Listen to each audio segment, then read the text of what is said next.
And I'm talking about the educated and perspicacious Kurt Schlichter. He is a rapscallion, a veteran, a retired U.S. Army colonel. He's an attorney at Schornack and, Jesus Christ. Move along, BZ, at Schlichter and Schornack, LLP. I'm slaughtering it, Kurt. He's a commentator, a radio host, and a senior columnist for townhall.com, and an author now with 10, count them, 10, soon to be 11 books to his name. And those who listen to the show know that I frequently read from Kurt Schlichter columns because he provides insight like basically nobody else does. Let's see. Kurt has had his works, and this is from memory. Let's see if I can pull this off. He's had his work published in, obviously, townhall.com, the LA Times, New York Post, LA Daily Journal, the San Francisco Examiner, Business Insider, and I believe the Loyola Law Review, just to name a paltry few. He has appeared on Fox News, Fox Business, Jesse Waters, Headline News, CNN, and that terrible radio shock jock, Hugh Hewitt, and I'm sure I've left a ton out. Kurt has also performed stand-up comedy, and I apologize every time. I didn't start reading you, Kurt Schlichter, until late 2017, but once I was there, dude, you had me. You were also an infantry cavalry officer in the U.S. Army and the California Army National Guard. You're a veteran of Operation Desert Storm, Operation Enduring Freedom in Kosovo. And so when Kurt talks about the military, I know from whence it's coming, someone who lived the life and knows what he's talking about. Kurt got his master's in strategic studies at the United States Army War College and got his JD at Loyola Law School.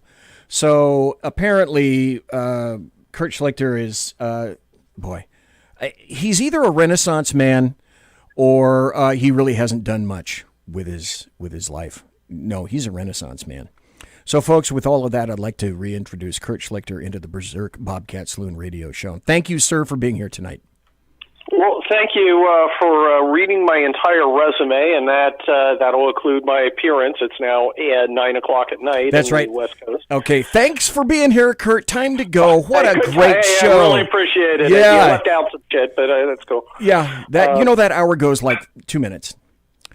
We lost 3 rescue dogs in about 5 months. Our last one we had to euthanize last Thursday. So I got way to start out with out on an upbeat I know. note. No, so then I got to ask you because you have 2 dogs that I'm aware of, Bitey and Barky. So and at least you can hear them in the background. So, apparently, there's an infant or a postman or like a neighbor passing by, and they're springing into. the leaves are blowing. Leaping to defend like the Spartans at Thermopylae. Yeah, there's Leonidas, and there's Barky, and there's Bitey. Mulan Lobe. That's right. Shoot air arrows. We'll bark in the shade. That's right. Folks, I hope you know some history about that. I happen to as well. Well, the real problem is the postman's going to find the hunchback who lives next door. He's going to show him how to get around back. It's fucked up. Great. Wonderful. There we are. We're just going deeper. And can you tell I've been listening to a lot of Dennis Miller lately? No, but I can understand that because Dennis Miller is one sharp dude. Dude, he's sick smart. Oh God, yes. I would wager I haven't discussed anything with you in depth, just to meet you on the street. I would bet that Dennis Miller is similar to you in terms of, folks, have you ever sat down and had a discussion with somebody who is so damn smart and quick on their feet?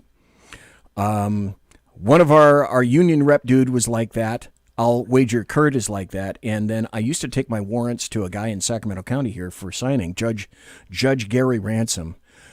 Guys that are like super smart and quick on their feet, and Dennis Miller is obviously one of those, and I bet you are.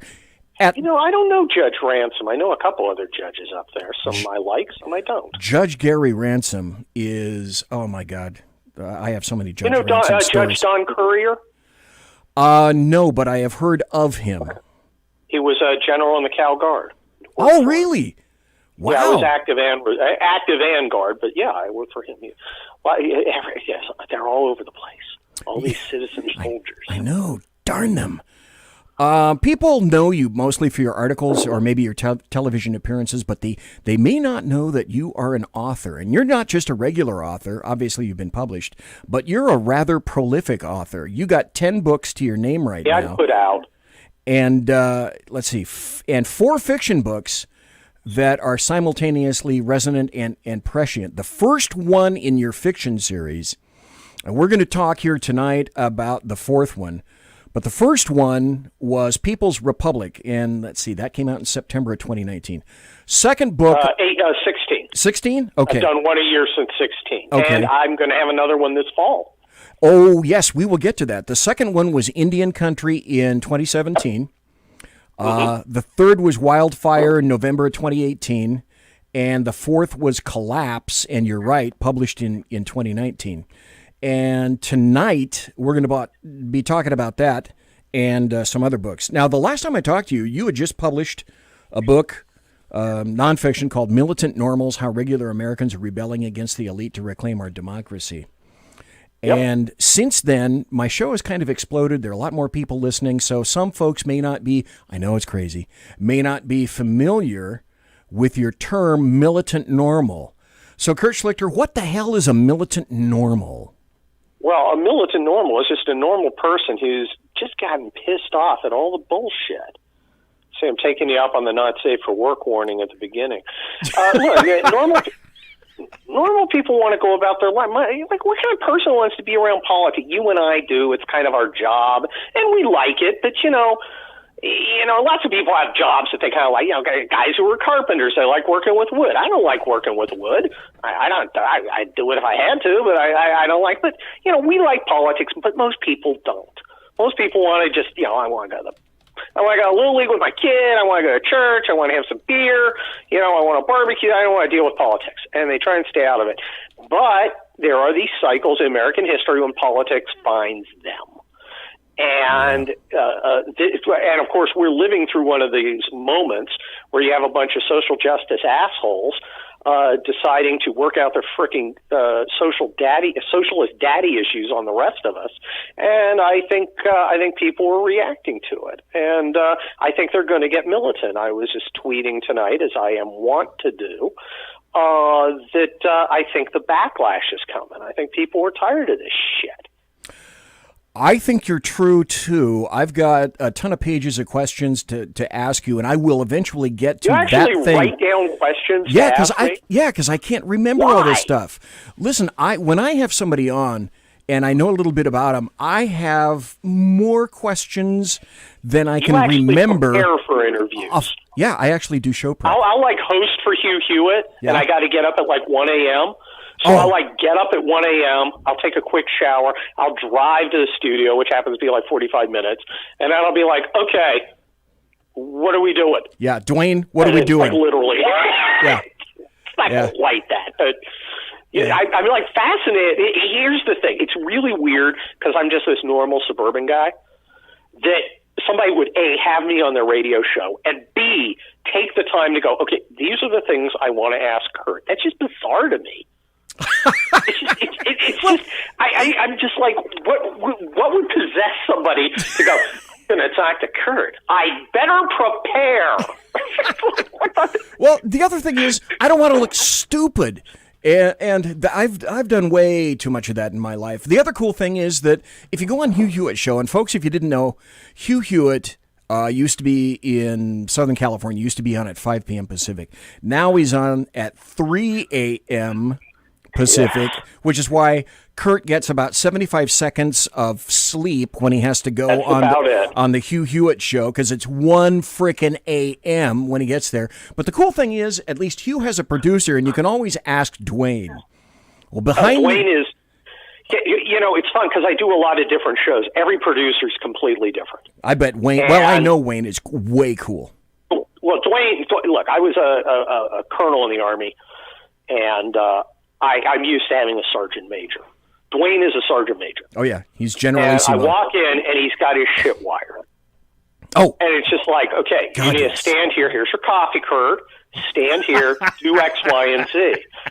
Now, it's no surprise that I was the best company commander in California. I was the best battalion commander out of 33 battalions in California. I was the best one, in large part because I had a great sergeant major and I listened to him. Oh, yeah. That's like if in law enforcement, the people that actually make that shit run in law enforcement are the sergeants. Absolutely. It's not the police chief. I don't even know that much about law enforcement. For what I do know, I'm like, that's the guy who's going to make shit happen. Exactly. The captain, he's going to be in his office. The lieutenant's going to be doing X, Y, Z. Yeah. The sergeant's the guy who's going to put the freaking guy in the car at the place with the stuff at the time. Because they don't have any excuse. They got to know everything, or else stuff just doesn't happen. Or it doesn't happen. Yeah. NCO's the backbone of any organization.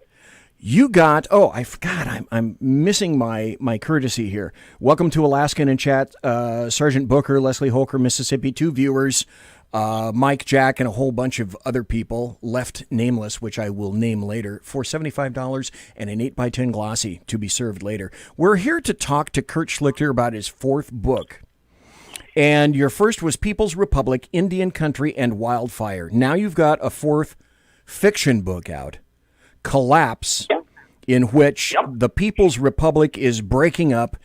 Everything is falling apart. The people, the infrastructure, every aspect of their blue state civilization. It is clearly socialism at its absolute finest. And then a new enemy walks into the country. And so, Kurt Schlichter, tell us about the world of People's Republic that you created before we specifically get into the situation behind Collapse. In People's Republic, what the hell is happening in the nation? Well, in People's Republic comes in about 10 years, in the mid-2030s, about 10 years after the country splits in two, into red and blue.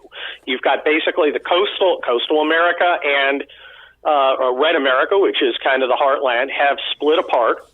And it wasn't quite a civil war, though there was some conflict, which is being covered in the newest one that I'm writing now. But they split apart, and then they kind of seal themselves off from each other.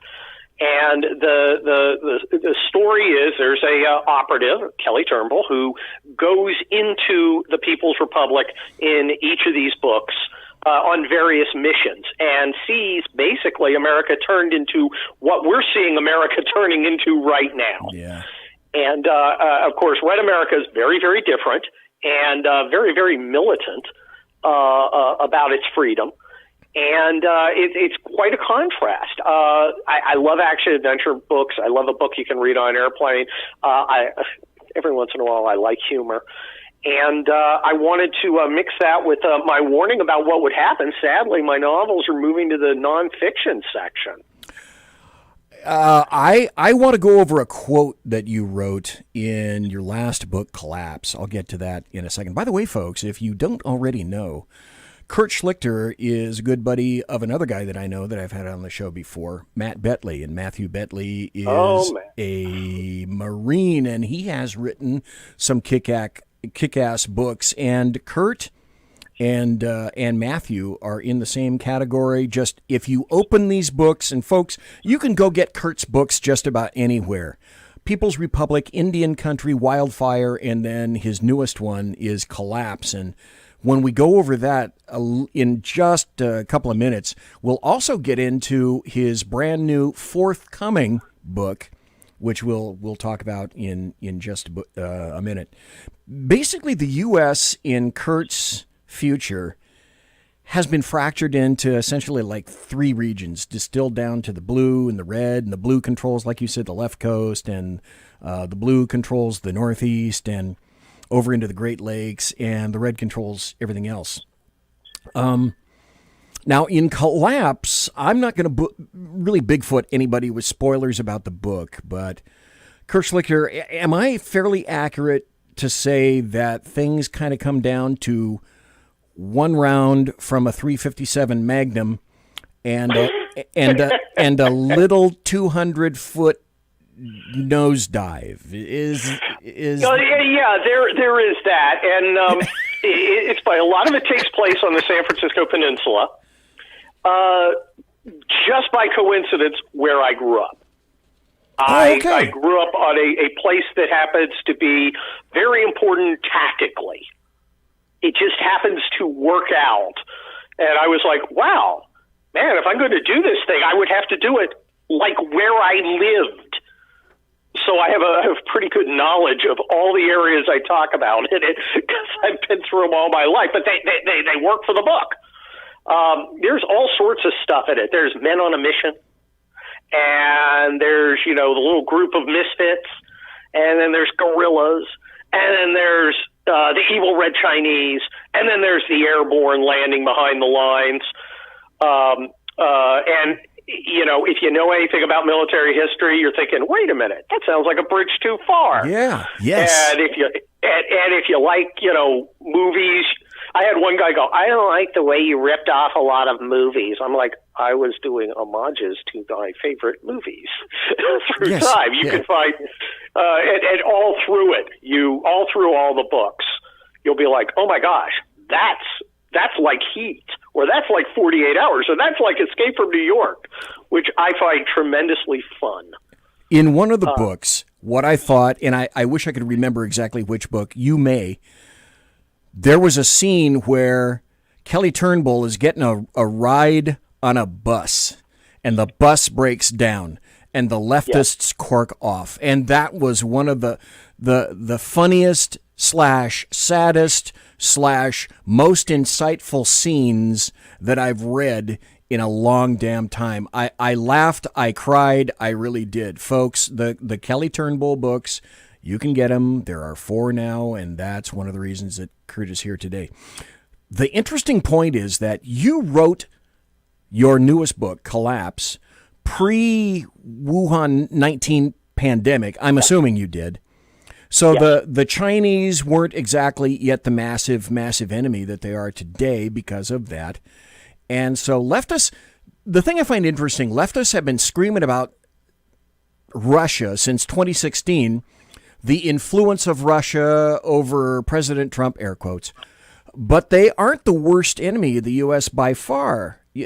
What made you, because you didn't know that any of this stuff was going to happen unless you're entirely prescient, what made you choose China to be the bad actors here and not Russia?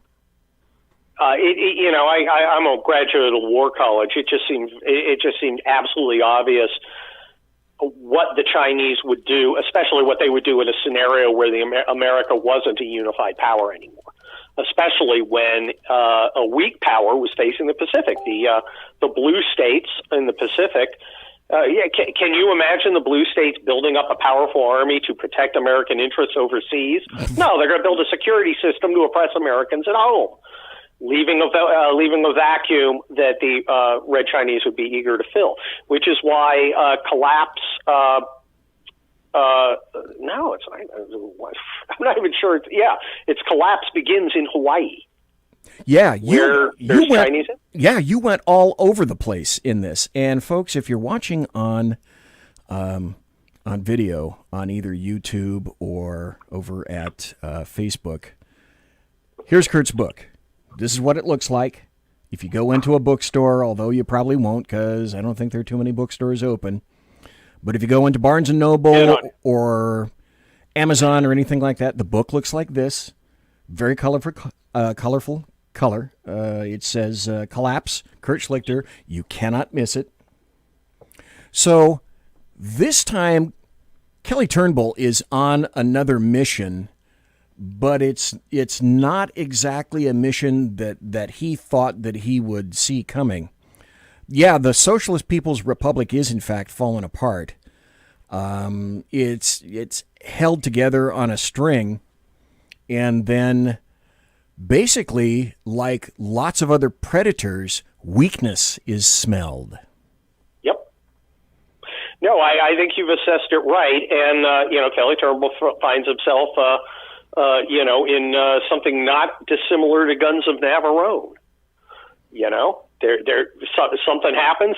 Suddenly, there's a mission, and he's got to do it with his, a team of kind of misfits, and they have to cross through much of the People's Republic as the People's Republic is falling apart, and they have adventures. if people who listen to the show are familiar with my term Schadenfreude, and I use it quite a bit. And towards the end of Collapse, the bad guys may or may not encounter a bit of Schadenfreude that I found absolutely delightful. Oh, there's a little bit of it. There is just a little bit. Some people get their just desserts. Some other people will live on for the next book. So, Kurt Schlichter, before we get to the implications of your Kelly Turnbull series, what I'd like to do is talk about that new nonfiction book that you got coming up.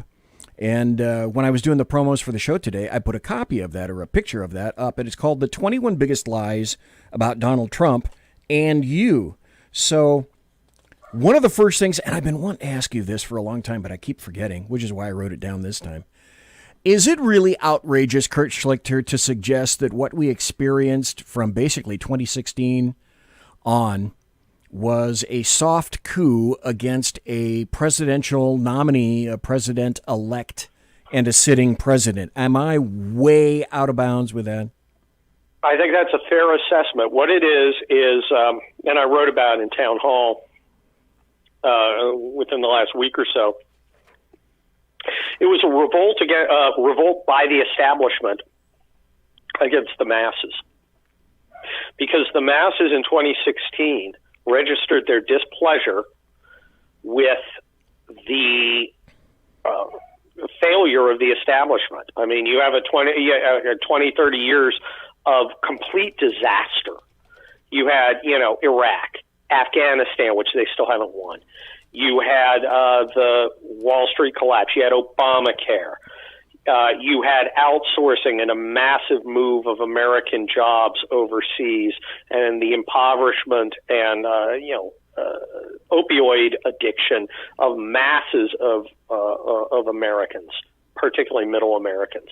I mean, look, you go back and you look at other generations and they're elite, and you look at the kind of elite exemplified by a Franklin Delano Roosevelt, and say what you want. And he's not my favorite guy, but we got out of the Depression and we won World War II, right? That generation did that. That's a pretty big achievement. Even if you look at the 60s, okay? We had the Civil Rights Revolution and got rid of legal racism, and we put a man on the moon. Those are pretty big achievements, right? What's the achievement for our generation of elites today? Grindr? I mean, really? No, seriously. What's the? No, you're right. You're right. Taken in context, yes. What have they done right? What have they done that's like, oh my God, the world is so much better because you did this? Well, swipe left? I mean, maybe I'm confusing it with Tinder. Neither of which are relevant to my lifestyle, but I think you get the point. I sure as hell do. You can't look. I mean, we have the shittiest elite. Our best and brightest are a freaking punchline. The best and brightest, they're not even best and brightest in the country. These guys aren't even best and brightest on the block. I mean, their track record is one of complete failure. Yet, and this is what's amazing, if you went to the guys who won World War II and brought us out of the Depression and turned America into a powerhouse, I mean, they say it's the greatest generation. Let's give that to them. This elite, and you ask, what do you guys think of yourselves? They go, yeah, we're okay, but we got a lot of work to do, and there's a lot of stuff we've got to do. And they'd be humble, and they would be focused, they'd be patriotic. You look at the ones today. Do you see any humility from these idiots? Oh, Christ, no. It's like the XY axis is all inverted. The worse they are, the higher the opinion of themselves. Look, I mean, if there was any elite that cried out for some humility, it's this one. They've got so much to be humble about. It's the generation of T-ball and esteem, and absolutely zero, and I mean zero, examination or or introspection, self-examination or introspection. They have no damn idea what that's about. Yeah, and because they're so utterly incompetent, they built nothing. They are absolutely ill-equipped to deal with a generation of children who themselves will never accomplish nothing because they suck and want to tear down stuff. I mean, look, it was the World War II generation that met the hippies, right? The hippie, the counterculture, wanted to tear everything down, and in 1972, the silent majority said, hell no, and kicked their asses. This generation, though, is a loser generation and I'm not sure they have the capacity to battle and defeat this attack by an even shittier generation that's coming up the pike. There are so many questions and so many places I could go on that right now. I used to ask any of the people that would talk to me, any leftists, okay, tell me the last time that leftists expanded your freedoms, your rights, or your liberties. Go ahead and tell me. And the only thing that I ever got back was Obamacare. And I said, oh, you mean a tax. That's an accomplishment, isn't it? Wow, that's great. Mandate a purchase of something by the federal government. Other than that, they could tell me absolutely nothing. Well, keep in mind, the current generation, first of all, the establishment is supposed to be protecting rights and civil liberties. The coming generation does not believe in free speech. Oh, God, no. Free expression. It actively does. It's against it. I was reading an article in the freaking Atlantic today, and it was it was if you can believe it, about the peril to the republic posed by Nazi bronies. You know what bronies are, right? Yeah. They're the ones who like that. And there's apparently a Nazi subculture, and this is the subject of a moral panic in a formerly serious magazine called The Atlantic. And I'm reading it for the same reason I would watch demolition derbies. And it's hilarious. They're having a moral panic because there's a guy who has rainbow unicorns with swastikas, and this is freaking out the guys who just like the rainbow unicorns, but not with swastikas, because that's what grown men do today. And at one point, the woman writing it says, well, people talk about free expression, but free expression is a political act because it doesn't balance the harm and discomfort and danger to the safety of others posed by people speaking freely. Now, I don't understand why someone would wish to spend valuable time discussing his fetish for swastika-adorned cartoon horses with horns. That's not something I would do, and that's something I would think less of a person doing. However, one certainly would have a right under the normal conception of free expression that we've lived with for 250 years to do that, and no one would normally question it. She questioned it. She's like, well, you know, maybe we shouldn't allow these guys. And I'm thinking, who's the guy who's going to sign up? Now, among others, I had many thoughts, but one of them was, well, if you're going to ban Nazi bronies, who's the guy who signs up to make his life work suppressing the ravings of some socially retarded virgin who gets off on his magical steeds, from the SS? I mean, what the hell? And yet, I could see this author, again, of a formerly serious magazine, somehow supporting some sort of infrastructure designed to ensure that the thoughts of these bizarre perverts, because that's what they are, don't infect the fantasy life of a bunch of bizarre perverts whose bizarre perversion doesn't tend towards fascism per se. It's the stupidest thing I can't conceive of. No, it's so outrageous to think that people think that this is a thing, much less something of concern. I found, as you were talking, the article. So I'm looking at it right now, folks. I'm going to give you a little overview of what Kurt was talking about. Tonight we have the pleasure of speaking to Kurt Schlichter. He's going to be on for the rest of the hour. We're talking about his book, Collapse, and we're also talking about his upcoming book, which, by the way, damn it, Kurt Schlichter, I have purchased already, pre-ordered the hardback version, because the hardback version is something that leftists can't take back, or they can't remove any digital content at a moment's notice. Look at Netflix and Gone with the Wind. I found the article you're talking about. It's from The Atlantic. It says, this is a headline, folks. This is of massive concern to you, and if it isn't, it should be. My Little Pony fans are ready to admit they have a Nazi problem. My Little Pony fans. Look, if they're going to, if the social justice Gestapo, because frankly, the social justice warriors have a lot in relation to the Nazi brony clique in their love of totalitarianism. If they are going to delve that deeply into this creepy loser subculture, they're going to delve into yours, into your church, into your home, into your school, every aspect of your life.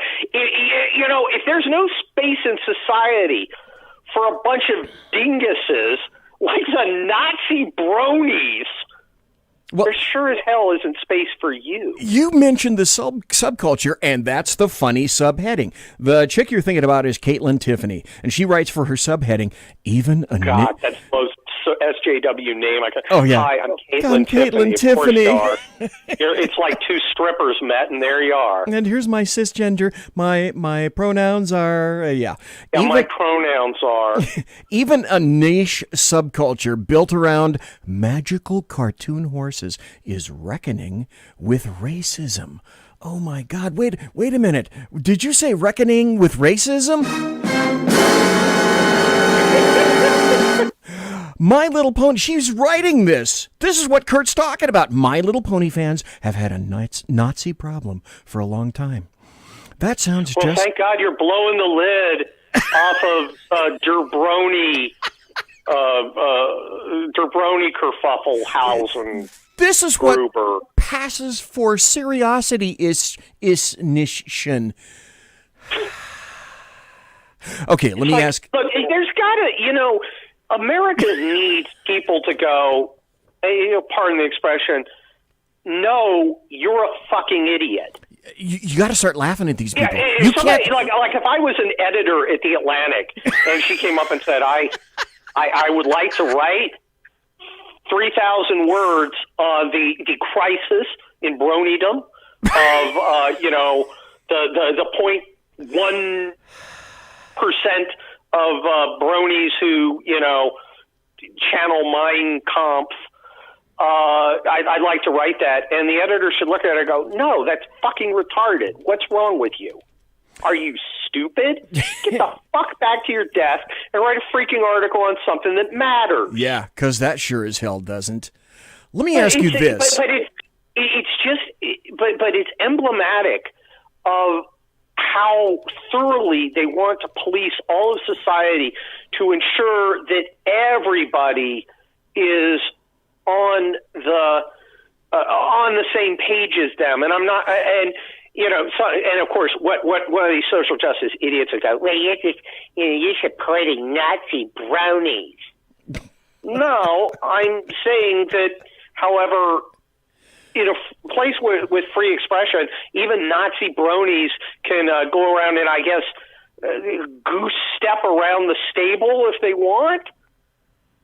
Yeah. Free speech doesn't matter when it's people you agree with. It's when it's fucking idiots, then it matters. Free speech, the First Amendment is for challenging speech. It isn't for pablum speech. It's for challenging speech. Exactly. And what they'll say is, well, it's not government. You can't equate cancellation and deplatforming with government oppression. Well, that's super easy for you to say because you leftists control all the institutions. So So what you say is, well, the government can't do it. We can do it, though. You're not allowed to use your power because our power is political. We have the presidency. We have the Senate. We have at least in theory, the government agencies. We're not allowed to do anything with that, but they're free to exercise their power to stamp out free expression, using the Twitters or canceling people from their jobs or whatever. And I call bullshit on that. My article today in Town Hall was no conservative principle that makes you less free is a good principle. In other words, if you find a principle that you're supposed to be bound to and you end up as a serf, if you abide by it, get a new fucking principle. It's funny, I happen to have that article right here. And you wrote today at townhall.com, conservative principles never require you to submit to tyranny. There's a basic rule that far too many conservatives ignore. If some alleged conservative principle makes you feel or makes you less free, then it's not a good conservative principle, and you should toss it in the trash. Yes. Yeah, they keep saying, well, you can't, Twitter has a right to do business with whoever it wants. Well, in the meantime, they grind you into paste. I refuse to be part. Yeah. Well, that would be a nice principle if it didn't mean I was completely silenced because you liberals have control of the entire media apparatus. So I'm not going to do that. But you have to be being inconsistent. Yeah, I get, okay, I'm being inconsistent. I'm also being free. Regulate big tech. Yeah. Yeah. Well, yeah, I mean, there's another option. You can not be dicks and not try and suppress our speech, and then I'll happily not regulate you. But if you're going to use your power on me, I'm going to use my power to ensure I'm free, and I'm not going to hold fire because it's effective. Now, you'll say, you can't do it because of principle, but but that's not the reason. The reason you don't want me to do it is because it'll work. Let's go back to your novel. I referenced this earlier, and I noticed very distinctly at the very back of Collapse by Kurt Schlichter, you wrote in the author's note, you wrote, when I started writing these novels in 2016, I thought I was being a bit outrageous in order to make my points about the leftward drift in our country and the insanity that naturally follows. It turns out that a frightening number of my predictions have already come true. I'm quite unhappy about it.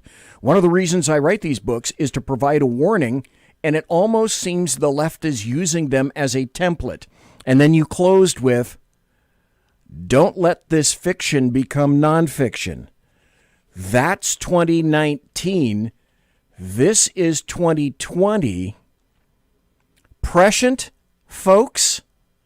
Kurt?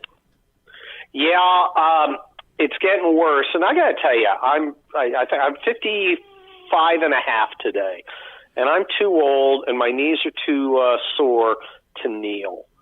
I've been free too long, and I just don't feel like being a serf. I like being alive, but my life's not important enough to live like a freaking slave, especially to a bunch of pierced, pink-haired weirdos. So I'm not going to do that. And I think there's a lot of other Americans who are like, nah, I'm not going to do that. I don't think I'm going to go down that road. And that's the backlash we talked about earlier. I think there's going to be, I think it needs to take place in the voting booths and in the courtrooms, and I think we're going to see it in both places. I fear something much worse than that. Now, the interesting point about your book is you wrote it before the Chinese Wuhan 19. You wrote it before the destruction of our economy. You wrote it before the quarantine. We quarantined healthy Americans, and then we went out of our way to introduce the most malicious of viruses into the nursing homes of the weakest Americans by Democrats. I think that was purposeful. It came out before the tyranny of these small-minded little leftist governors and mayors who told us, you can't do that, but they went out and did that same shit themselves. Before our rights were crushed when the science proved the opposite of what we were told, and the WHO said the Swedish model was preferential, and then American exploded, and the leftists. Let me postulate this. People want to quantify all the crap that's happening right now about BLM. And I'm suggesting to everybody, it's much wider and deeper than just BLM. Did you, Kurt the Chicklet, did you happen to hear that guy from BLM from New York on Martha McCallum last night? Hawk Newsom, talk about we're taking this country by force. Take it, if you can. Look, now I've been writing a lot about that subject, too, in Town Hall and on Twitter. Here's the thing. They are a kinetic joke. This is not a kinetic battle. Right now, every single one of your audience, maybe one or two are the exception, can look out their window and they say peace and quiet. Unless you are in Washington, D.C., or overlooking the Scumbagistan in Seattle, or looking at one of the very few riots or parks, where something's happening, you're seeing peace. They control no territory. They control a rounding error of a rounding error. And in fact, if the Democrat mayors and governors would unleash their cops, the cops would clean it up as fast as they clean up the riots that follow a Laker win. Okay? This is not a kinetic fight. That is, it's not about winning by killing people, breaking things. It is an information battle. And Hawk Newsom is using information technique to scare and demoralize you to make you think you're losing. Hawk doesn't have the firepower to do shit. Let's see Hawk come to any, middle-class suburb in any middle American state, maybe not California, but a middle American state, and do serious violence that scares people, and see how long it is before he is pierced by about 20 hunting rifle rounds, if not M4 rounds. Okay? They don't have the capacity to do anything. It's an information operation designed to scare us. Step one. Scare us into thinking, oh my gosh, I got to vote for Joe Biden because everything's out of control, and if he gets elected, maybe they'll stop because it's all completely out of control. It's not out of control. To the extent it is out of control in the small places where shit's going down, it's out of control because the Democrat administrations in those cities have made a conscious choice not to stamp it out. Yes. You're law enforcement. You look at this thing and you think, I bet you're thinking, you give me 50 of my guys and their sticks and their dogs, and this rabble's gone. Right? I told people, oh my God, you got into my brain. There's only room enough in here for one of us, Kurt Schlichter. You got into my brain right now because just last Tuesday, what I said was this. I watched Berkeley PD and any other leftist city PD stand a block away watching people get decked by violence, and they were told by their mayor, told by their chief, their captain, their lieutenant, on down, and I watched sergeants standing there, and all it would have taken was one, what I call a good sergeant, one good sergeant to say, you, and you. Go get your shit on. Meet me back here in 5 minutes. Form up in a V position. And we're going right now. And all the rest of the cops around them would have gone in with them. Look, the cops are not the problem. No. The political leadership that controls the police work for the executive, they are the problem. Now, look where this shit goes down. It goes down in a Berkeley, where they have the police leadership is listening to the mayor and obeying, and the DA is providing cover. Anybody who does get arrested gets a ticket, and off they go. Now, do that in a smaller town that maybe has a Republican governor or Republican mayor. They're not, because the cops will kick their ass, and then they'll actually get charged. It's all, like I said again last Tuesday and any number of times before, it's not that, for example, it's not that Seattle doesn't have all the requisite equipment and the people and the policies The only thing that they're lacking is the will and the direction. Well, remember, the people in Seattle want this to happen. They are for it. It's not even a matter of they're scared to do anything. They want it to happen. And it only happens in places where they have top cover, where the cops will not act and where the DA will not prosecute. That's the only place. You have not seen a place, you have not seen a single fight where a single battle where the cops aggressively went to meet them and the DA prosecuted. You haven't seen any. Every single one you've seen has been a stand down.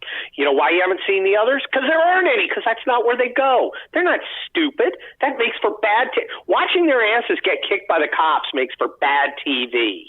Oh. And it's a bummer getting thrown in jail and actually charged. This is why it's so important that the DOJ, instead of sending 15 people out because Bubba Wallace is a fucking moron who doesn't know about knots, to investigate the hate crime, door hanger, what they need to do is sit those agents down, have them stop spying on Democrats' political opponents, and have them look at videotape and go, that guy is John Smith, and he must have come from out of state. Well, crossing state lines to cause a riot is a federal crime punishable by 5 years. Let's figure out where he lives, and then let's go swoop by his parents' house and pick his ass up next week, and then let's charge him with federal crime. And then when he figures out he's not going back to Princeton, he's going to the pen with all that entails, emphasis on the tail.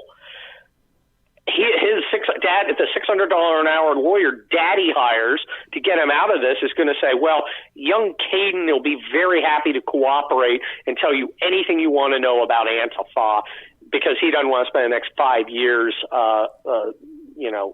learning about the prison lifestyle. Here's the thing. There's 3 types of Antifa guys. Hardcore communist cadre. They're just enemies. They're just traitor enemies. And you're not going to convince them. There's the criminals, and you look at some of the guys they do pick up, and these are meth heads, bums, losers, scumbags. I keep saying, if the Shriners were rioting, these guys would join in because they're just there for, put on a fez and burn shit. They're just there for the violence. And then there are the poser kids. The poser kids from the middle class who understand that the cops aren't going to kick their ass and the DA is never going to prosecute them. Well, when the FBI swoops in, drags them in, and says, "You don't understand. You're not going home with a $50 ticket. We're charging you with a felony for using wire communications to organize a riot. That's a federal crime. It's 5 years, kid. That's 5 years. This is serious shit. Then the fun's going to stop." And Antifa is going to dry up. Now, if Barr can get Christopher Wray off his fucking ass and doing something, that would be something to do. Although I'm still trying to get my head around how they could spare 15 freaking special agents to go investigate what every one of us knew. We're like, somebody hung a noose in there, and we're all like, nah, it's bullshit. I don't know how it's bullshit specifically or why. Everybody said it. It's going to be bullshit because it's always bullshit. A 5-year-old could look at something like that and go, yeah, that's not a noose. I didn't even have to see it. Seeing the door handle, which it wasn't even a noose because nooses actually move. But who cares? That's being technical. It's about the system. It's about the systemic racism. And there's feelings. No, it's about these guys are fucking idiots. I knew as soon as I heard it, I was like, it's going to be bullshit. I haven't seen a picture of it. It's going to be bullshit. Mark my words. Totally going to be bullshit. Well, there's another situation that occurred recently. Some guy was running around in an Oakland park, and then some folks in Oakland said, there are nooses hanging from a tree. Oh, yeah. We have to start an investigation. And it turns out it was a black guy who likes exercising, who hung exercise equipment in a tree. Yeah, no, but you look at it in their handles, and you're like, okay, this is like even stupider than this NASCAR thing. And then the mayor's like, well, it doesn't really matter if they are nooses or not. It's all about the feels. And see, that's the thing. That's one of the elements of this whole cultural thing is you have no defense, including objective facts. The fact that it is not a noose doesn't matter because the point is you're guilty, and we'll work back from there. There's this wonderful video of a black cop and this stupid white girl. She's probably like 20, yelling at him that he's a racist and something. It's like, I'm going to go home to, or I'm like going to go. Oh, it's actually a white cop. I'm going to go home to my black wife, ma'am. And she's like, it doesn't matter to you. You're married to a black woman. You're still a racist. And it's like, that whole some of my best friends are thing. Yeah, I could see how sometimes that could be kind of baloney. But if it's like true, that seems to me the best possible evidence that you're not racist. Except it doesn't matter if you're not racist because whether you are or aren't isn't the point. The point is they want power over you. You have no defense because the facts don't matter. Yes. And we've got to say, no, I'm not going to do that. The facts don't matter. It sounds, what's my line? What's my line anyway? It sounds exactly like that. Exactly. I think we got enough time to do one more article. One more thing that I'd like to talk to you about. Folks, we've been talking to Kurt Schlichter. He has 4 books out in the Kelly Turnbull Dystopian American series. Let's see. People's Republic, Indian Country, Wildfire, and the first we were talking about earlier was Collapse. You can get them all at Amazon.com. He's also got another book coming out as well, a nonfiction book. You can go and pre-order that like I did right now, the hardback version, because they can't take that away from me. I was just looking at the Washington Post. Here's another article. And I wonder why this came. I can't figure this one out, Kurt Schlichter. Washington Post. Headline, it's time to rethink the presidential debates, meaning, you know what? You and I already knew, presidential debates don't really mean much. Yeah, let's keep the Alzheimer's-ridden Joe Biden out of there, so let's just change There is 0% chance everything. that Joe Biden will debate the president. And here is the excuse. I'm not going to normalize this white supremacist by being on a debate stage with him. That is exactly what will happen, and the media will play along, and I hope the president is able to articulate the counterpunch. I'm unsure right now how effective the president's communicating in this environment. I don't believe the polls. I think a lot of them are lying. No, I don't. In my own personal experience, I have met 0 people who said, "Yeah, I voted for Trump in 2016, but I'm not voting for him now. I think Joe Biden's the fucking answer." No one has said that. I've had a few people come the other way. Independents. What about independents? Do you know, folks, anybody, Kurt Schlichter, anybody, do you know one independent who in 2020 is still saying something similar to, well, I'm not really I don't know, I'm unsure if I don't like Trump, or I don't know if I really like him. I'm just so into bullshit. Absolute unmitigated bullshit about independence. In this environment, if some stranger comes and calls you or talks to you and goes, "Hi, I'm a guy you don't know. Do you like Joe Biden or Donald Trump?" A lot of people are going to go, hang up. A lot of people are going to go, "Yeah, I like Biden." Surprise, I'll let you know later. I mean, who's going to in this environment where, if you wear the wrong hat, somebody's going to call you a racist. Are you gonna tell a stranger what you really think? I think it's going to be a real fight. I've talked to people who are very, very senior in the administration who are very optimistic. I think I see a lot of people who are optimistic. I see people who are cautious too. Yes. I think we've got to fight and act like we're as far behind as we say we are. I don't know if we are, but look, I'm for fighting the strongest, most powerful enemy possible. And then when they turn out to be a bunch of farmers with pitchforks instead of the Iraqi Republican Guard, like we did in Desert Storm, so much the better. But, I would like to see the president communicate his law and order message better. I would like to see the Department of Justice communicate that they're arresting these assholes more effectively. I think the president can do that. And I think, I think that's what we need to do, or he needs to do. And I hope he does. And we all got to help him. I think we can definitely do that.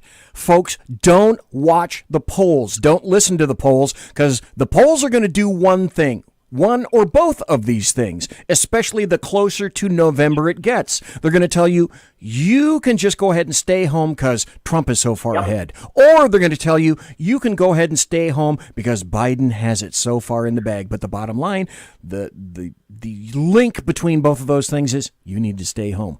Bullshit. Don't stay home. Vote, vote, vote in November, period. Exactly. Kurt Schlichter, thank you ever so kindly for being here tonight. You write a column twice a week, 3 times a week now at townhall.com, because you recently expanded that. And do you have any hosts gigs coming up on radio? Well, I may, none nailed down, but I may be doing some Hugh Hewitt subbing soon. So we'll see about that. All righty. Excellent. Anytime you got a new book. Twitter space or Parler. Which is now big. I'm on there too, at Kurt Schlichter for both of them. Follow me both places. Well, sir, ladies and gentlemen, boys and girls, children of all ages, we have definitely had the distinct honor of speaking to Kurt Schlichter, a man of multiple and continuing talents. Anytime you got another book, I'd love to call you and have you back on. I just love to let you go. I love to you are an easy interview. I had tons of questions. I haven't learned my lesson yet. I just open the mic and there you go. God, I love you. What a great guy. Kurt Schlichter, at Kurt Schlichter. He's on Twitter like crazy and also on Parler. Thank you, sir, for being here tonight. Thanks for having me. Great interview, as per normal. Really appreciate it. That was Kurt Schlichter, folks. And we're going to take a break here, and we're going to be right back. Then I'm going to tell you about some breaking news in terms of what apparently D.C. has in store for us in terms of coming law, perhaps coming soon to a theater or a state near you. Conservative media done right. You're listening to the SHR Media Network. From a public locker inside a dilapidated Long Island rail station comes a show designed to piss off liberals using truth, facts, and ridicule. The Lid Radio Show, featuring the conservative voice from the People's Republic of New York, the Lid himself, Jeff Dunitz. Tune in every Wednesday at 2 p.m. Eastern, 11 a.m. Pacific on the SHR Media Network. Go to shrmedia.com. At Lid Radio, we fight for the truth, justice, and a good kosher T-bone. If you don't listen, Hillary Clinton might sneak into your bedroom in her housecoat late at night and blame you for her election loss. It's the Lid Radio Show with Jeff Dunitz. For 50 years, I've seen the American people blinded by corrupt politicians, a lapdog media, and deceptive Islam. The one thing the elites fear is one man with a cane. I'm Dave Milner. Join me through Spreaker, iTunes, and SoundCloud, through SHR Media and the Western Free Radio Network, for half a century of experienced perspective on political and social issues, weekly on The Unpleasant Blind Guy. And catch me on Jeff Mitchell's EDL Radio on blogtalkradio.com. There's no surrender, ever. Because truth is not always pleasant. This is Shannon Wright of The Right Way with Shannon and Mike in the AM. Mike's not here, so I gotta talk fast. You gotta join us. Fall season. Getting ready to start up with a whole bunch of new stuff. News and food and politics and sports and entertainment and a whole bunch of stuff. But wait, Mike's coming. I gotta go. Remember, Shannon and Mike in the AM on SHR Media, Monday through Thursday, 7 to 9 a.m. Make sure you tune in. Featuring right thinking from a left brain and doing the job the American maggots won't. BZ is fundamentally changing America, one diaper at a time. just when safety pin manufacturers are running out of metal for the diapers of the leftists, where the speech is free, but the drinks are not. The Bloviating Zeppelin's Berserk Bobcat Saloon can be heard every Tuesday and Thursday night, commencing at 11 p.m. Eastern and 8 p.m. Pacific, where pushback is a requisite art form in and of itself. Let your ossicles be truly liberated when you listen to the Bloviating Zeppelin's Berserk Bobcat Saloon, only on SHR Media Network. No ferrets were harmed in the making of this ad. Join me, Jack Alexander, for the Jack Alexander Experiment podcast, as I take a unique outsider's look at the issues affecting the USA. I fearlessly take on the issues that everyone else is too scared to touch. The Jack Alexander Experiment podcast is available wherever good podcasts can be found, like Spreaker, iHeartRadio, and Google Podcast. The Jack Alexander Experiment, because it's not a matter of left versus right, it's a matter of right versus wrong. It's your business diva here, Melanie Collette. I am inviting you to a front row seat as I discuss some of the most intriguing details of wealth and finance with today's movers and shakers in the world of business. Listen in and discover financial truths on a global, domestic, and household scale.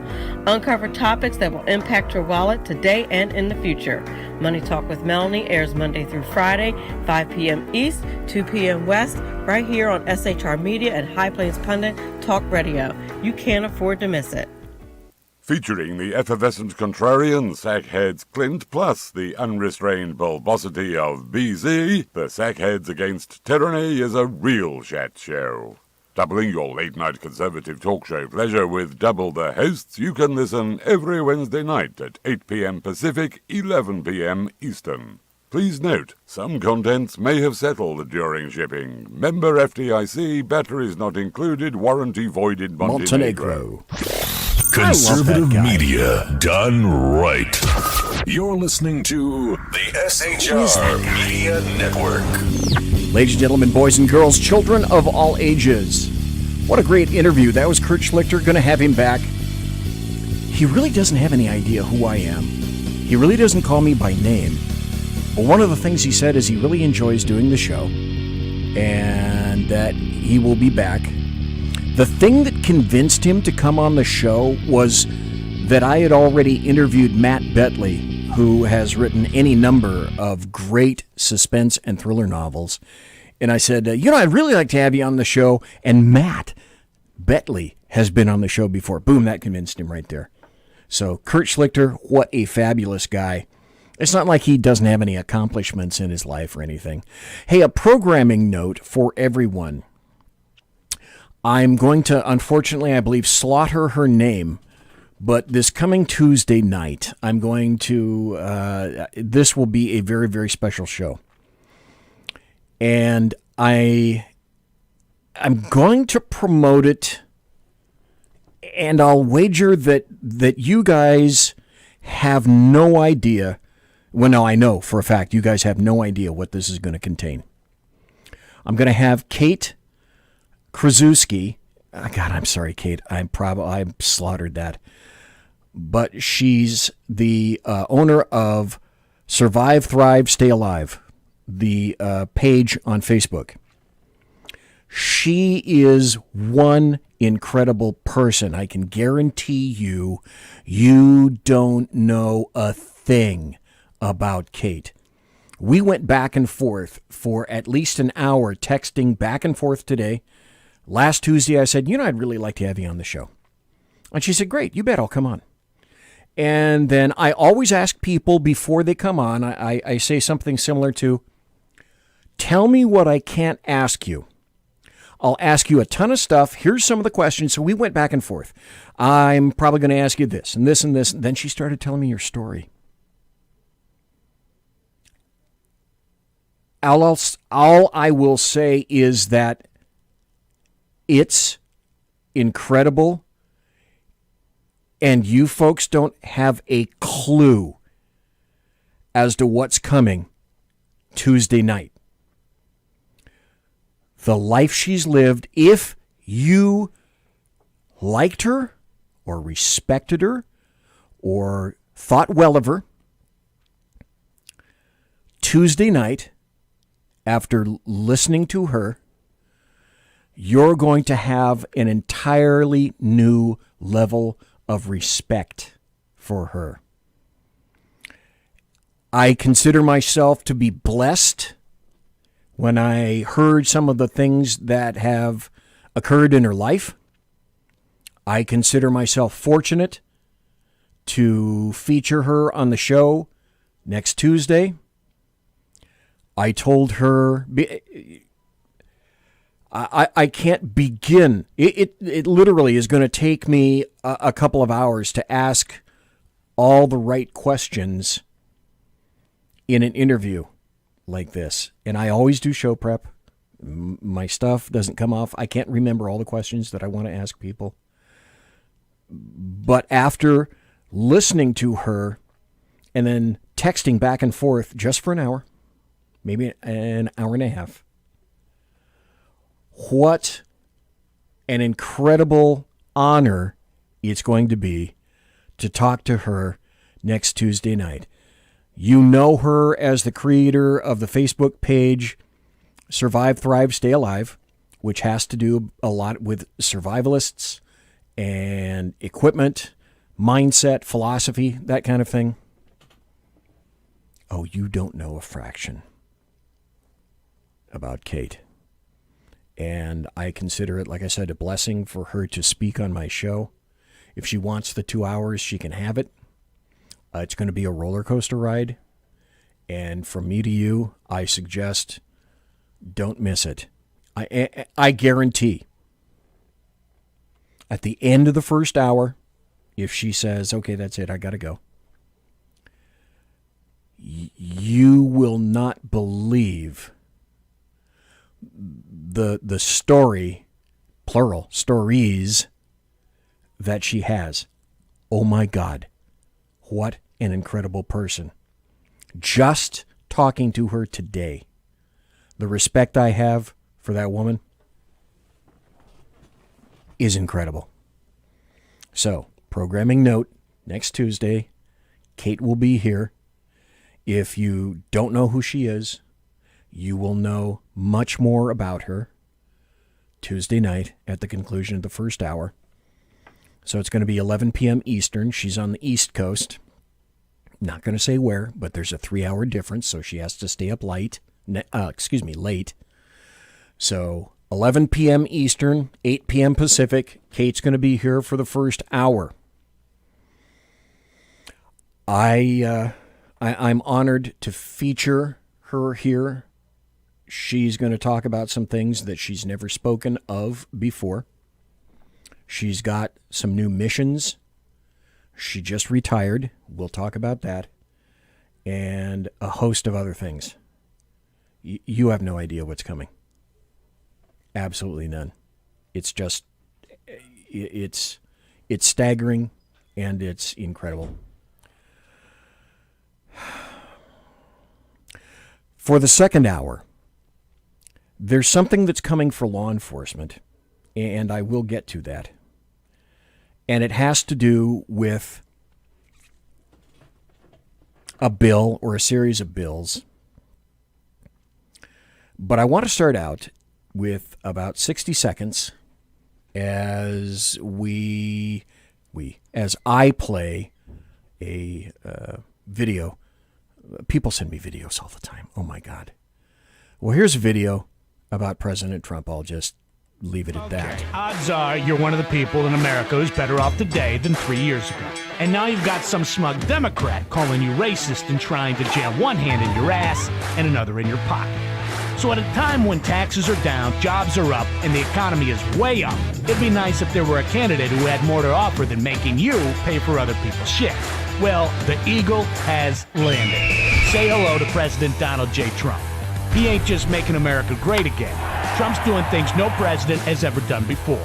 He's keeping promises, packing courts, defending the border, rebuilding our military, and making Chuck Schumer cry like a schoolgirl with two skin knees. This president is 6'3" of let's put America first. And oh yeah, immigration, jobs, drug prices, nobody's got better numbers. The game has changed, and the Democrats are officially fucking crazy. So keep America great. Stand with Trump in 2020. Boy, are they ever. This is something that I want to play for you. And I made reference to it during the first hour with Kurt Schlichter. Hey, in Facebook, I am neglecting my manners in Facebook chat. Welcome to Barbara, Steve, Marcia, Jimmy. Thanks for being here. All the other folks that were here. Great to see you here tonight. And the folks that are in SHR Media Chat, Alaskan, Leslie, Guest 1660, who is infinitely better than Guest 1659 for obvious reasons, and one viewer. I watched this interview with Martha McCallum last night. As you may or may not know, I was a cop in the 70s. And it seems that everything is cyclical. What goes around comes around. And listening to this guy talk, as I referenced to Kurt Schlichter, was like listening to some guy from Berkeley in the late 60s and the early 70s. This is a guy named Hawk Newsom. He is the BLM leader for New York. This is a guy that, well, I'll let him do the talking, okay? Black Lives Matter for Greater New York. Good to have you with us tonight, sir. Thank you for being here. Thank you for having me. So, obviously... Hawk Newsom, by the way, is wearing a white hat in black lettering that says, "Soul Not for Sale." People watch what you say in that video, that you want to now shove legislation down people's throats now that you have everyone's attention. And you also have said that violence is sometimes necessary in these situations. What exactly is it that you hope to achieve through violence? Wow, it's interesting that you would pose that question like that, because this country is built upon violence. What was the American Revolution? What's our diplomacy across the globe? We go in and we blow up countries and we replace their leaders with leaders who we like. So for any American to accuse us of being violent, it's extremely hypocritical. Now, when we talk about violence, we talk about using self-defense. Why are you screaming and not allowing me to talk, ma'am? You asked me a question and allow me to answer. I'm in the process of answering, and I won't be that much longer. I'm listening. Okay? You asked what we hope to achieve. We're talking about self-defense. We're talking about 4 or 5 police officers choking someone to death and someone from the community having the training to intervene effectively. We're talking about saving lives. Nobody's talking about ambushing police officers. Okay, let me stop you here just for a second. If you don't understand what it is that he's talking about, it's this. He's advocating for a separate level of police armed with long guns to police black neighborhoods, and that they would be as essentially efficacious as the standard police forces. That's what he wants to do. That's the level at which he's starting. Now let's continue to see with that thought. Just want to clue you in. That's where he's starting. Let's listen to where he goes. We're talking about protecting lives, and there's nothing more American than that. And when we talk about uplifting and upholding the Second Amendment, I think that you should be applauding me. Seeing as though you guys are huge supporters of the Second Amendment, but it seems to be the hypocrisy of America that when black people start talking about arming themselves and defending themselves, the talk is violence. But when white people grab assault rifles and go to our nation's, their state's capitals, it's all good. All right. First of all, I've never talked about my stance on the Second Amendment. I'm not criticizing you or praising you. You don't support the Second Amendment? You don't support the Second Amendment? That's not my role here to talk about my opinion. I'm asking you a question. Do you support the Second Amendment? But that's part of your problem, Martha.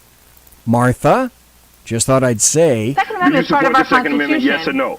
A lot of your viewers would like to know if you support the Second Amendment. That's fine. But that's not why we're here. And the only reason that I posed that first question to you, the way that I did was that... Okay, Jeremy Hansen over in Facebook chat says, I'd love to have this guy on my show.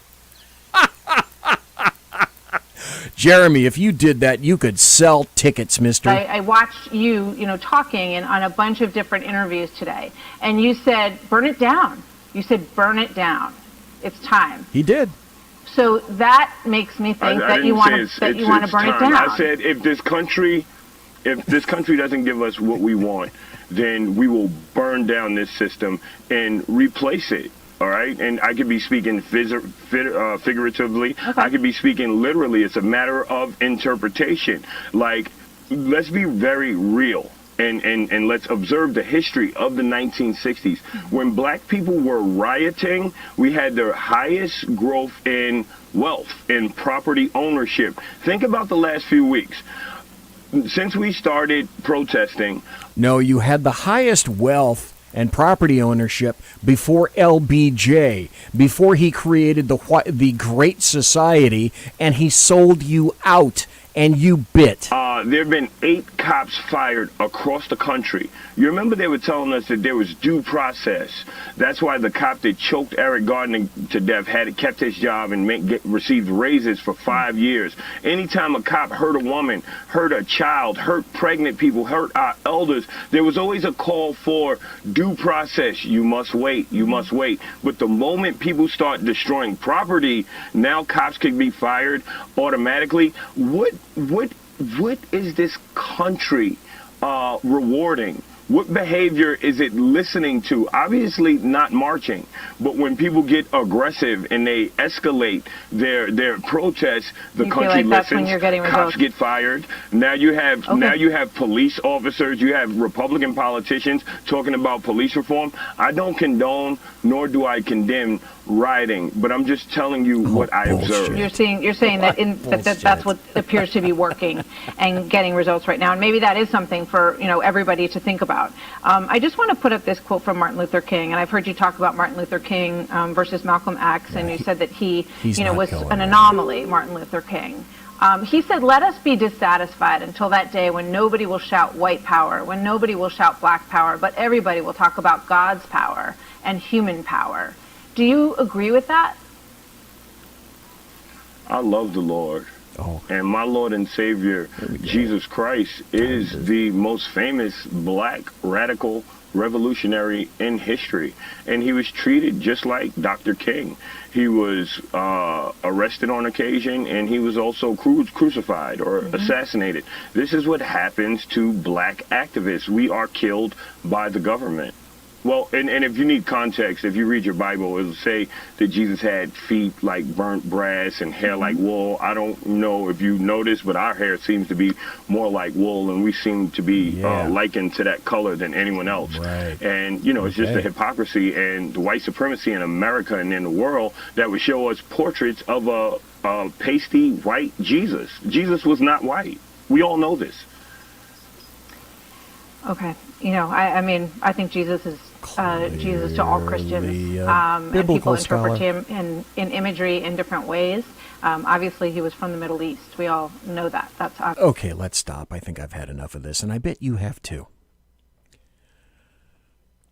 There's an elephant in this room. What do you think it is? Let's go back to some of the things that I wanted to talk to Kurt Schlichter about. Let's go back to the Father's Day weekend. Not long ago. Chicago shootings, 78 shot, 11 fatally, including 4 children in violent weekend. What was that? Oh, that's right, black on black crime. Can't talk about that.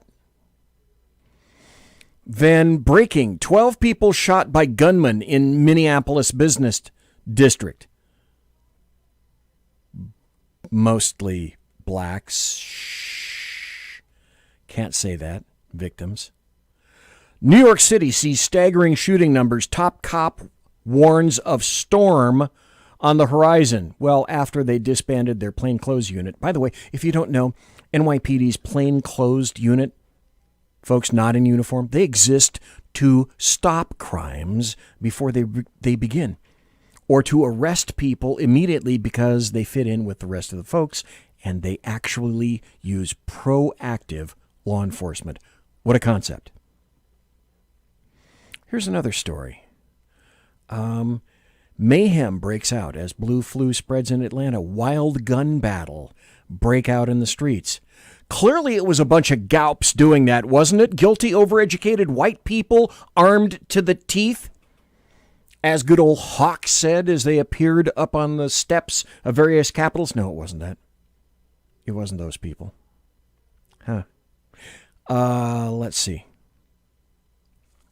Let me go here because let's check in with the newest stats.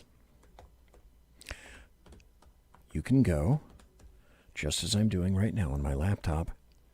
You want to see what's happening in Chicago? You may have been told about this site, and I certainly have said it before here.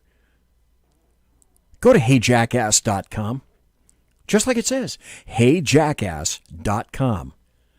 And underneath it says, illustrating Chicago values. June to date. Today is June 25th. Except if you're on the far right coast, it's June 26th. June to date, just in Chicago, shot and killed, 65. The month isn't over yet. Shot and wounded, 396. Total shot, 461, just in Chicago. Who would those victims be? Predominantly black. Total homicide, 69. Week in progress, 621 to 627. Shot and killed, 15. Shot and wounded, 98, just in the city of Chicago. Total shot, 113. Total homicides, 15. Here we go. Year to date, in Chicago only.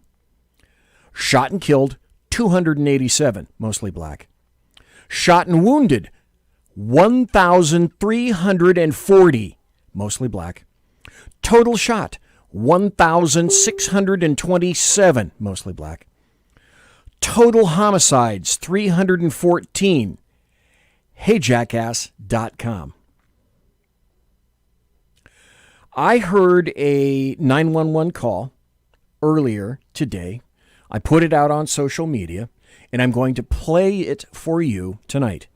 And then we're going to go ahead into law enforcement and why law enforcement is on the chopping block. And I'm going to talk to you about what people in law enforcement are doing and saying, because I still talk to a lot of cops all over, all across the nation. This is a 911 call that the Fredericksburg Police Department received. I believe it was on Father's Day. This is a woman who found herself in the middle of a riot. Now, how she got there, I do not know, but this is what she got when she called 911. Now, Fredericksburg, Virginia, for those of you who don't know, is not a massive city. I think it's at most, I don't know, I'd guess 20,000, 30,000 people. So it's not a megalopolis. But yet, this is what passes for government service. I was furious when I heard this. And I hope you are too. We have to stop. This can't go on. And we remain any kind of a civilized society. Let's see if I can get this thing to play. Where's your emergency? Hi, I'm in downtown. The protesters are blocking. Which street? Right at Caroline. Or do you see any businesses? Hanover. Okay. Yeah, and they're gesturing and they're blocking. The city has sanctioned their protest, so we just have officers that can only monitor it. They can't do anything about it, but we recommend that they're blocking. Get out. Yeah, they're allowed to do that. They're allowed to do that per City Hall. So we suggest that you report this to City Hall and make a complaint there, and that way they can do something about it. Because right now they told our officers that we can't do anything about it. How do I get out of here? I can't go backwards. Yeah, I can't. Unless you're hurt or something or getting in an accident, our officers can't intervene and move. I can't sit here all night, ma'am. You cannot do. I have a little girl in the car. You can't do that. You just have to slowly get through the protest. Okay, am I going to get arrested when I keep going? Because they're gesturing at my car. As long as you don't hit any really people, you're not allowed to well, hit people. Well, I will. I absolutely will, and I need to get out of here. Okay, ma'am, you cannot hit people They're with your car. on my car. all right? They're on my car right now. But we would suggest you slowly drive through the area. Don't hit anyone with your vehicle and report this to I City cannot Hall. get out of here, You have to okay? be patient, but I'll let the officers know, okay? Are you serious? The You city guys told us cannot... that we can't do anything, ma'am. The city told us that this is a sanctioned event. That they're blocking people getting through to get out. Yes, ma'am. The city's allowed that. We can't do anything about that. The police can't. So Unbelievable. we're all very Well, frustrated just keep about going, this. then. This is America 2020. America 2020. You should be incensed that this passes for government service? Are you fucking kidding me? Get out of my car. You know, this is going to get dangerous. I got a kid here. Yes, ma'am. We would suggest that you call up City Hall to let them know about your frustrations, because we're all very frustrated. Get out of the way. This is getting scary. I cannot do Or like if you get kids into like about. a side road or something, but yeah, there's nothing I officers can do to cannot get get them out. out of here, okay? Get out of the way. This is insane. Oh, they're on my car. They're on my car. What kind of car are you in, ma'am? What does it matter? Get out.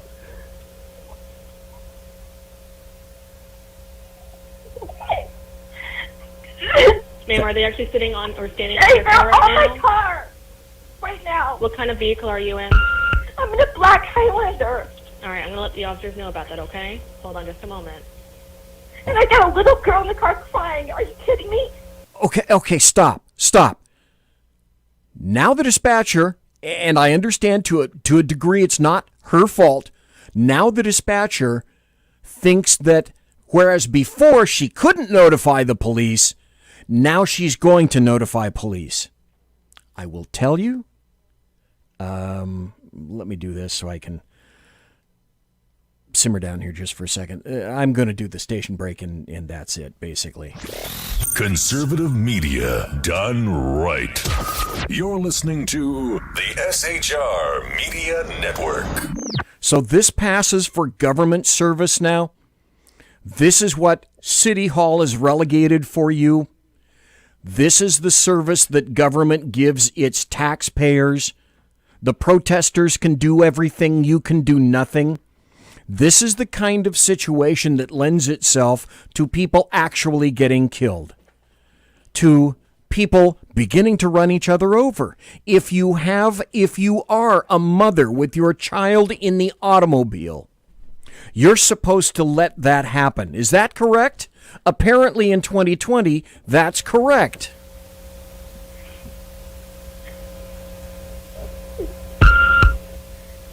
And your name real quick, ma'am, just for our records? This is insane. It is insane. Okay.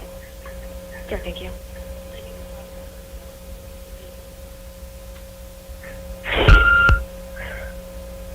You're going to hear the whole thing, folks. I'm out of it now. I just had... Okay, you're out of there? Yes. Okay, thank you very much, ma'am, okay? That's it.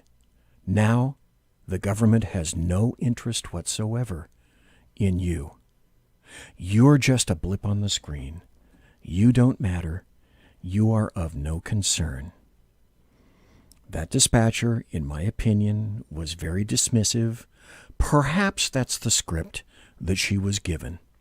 But in a little teeny-ass town like Fredericksburg, Virginia, this is what passes for service by the police department and by the mayor. Let me tell you the full story of this. I can't think of the mayor's name, but the full story goes like this. The mayor apologized. What she apologized for is for the treatment of the protesters by the police. She didn't apologize for the other people that were stopped, like this woman. And by the way, if you haven't gotten the message, this call went essentially viral throughout the United States. Many, many people, including the folks in chat, some folks have already heard this. At the conclusion of this call, I was 210 over 190. I was furious. This is not This is not America. This is a devolution. Folks, you want cops? You want no cops? You may end up getting exactly that. I go back to the DA. Now remember the Rayshard Brooks shooting that occurred right around the week of the 17th. Fulton County District Attorney Paul Howard, he said on that Wednesday, right around the 17th, that the police officer who killed Rayshard Brooks was being charged with felony murder. And that means the exposure for that is the death penalty. And of no account, however, was the fact that under Georgia law, utilizing a taser is considered to be deadly force. Now, in California, always spell it with a K. It's not deadly force. Here, you want to... We have Sackhead Sean in the studio, and Sackhead Sean has just sat down with a glass of... Am I open? Oh, yeah. I can't hear because my headphones aren't up. Oh, wait. So I can't hear my... Here we go. There we go. I'm alive. Okay. With a glass of... What is that?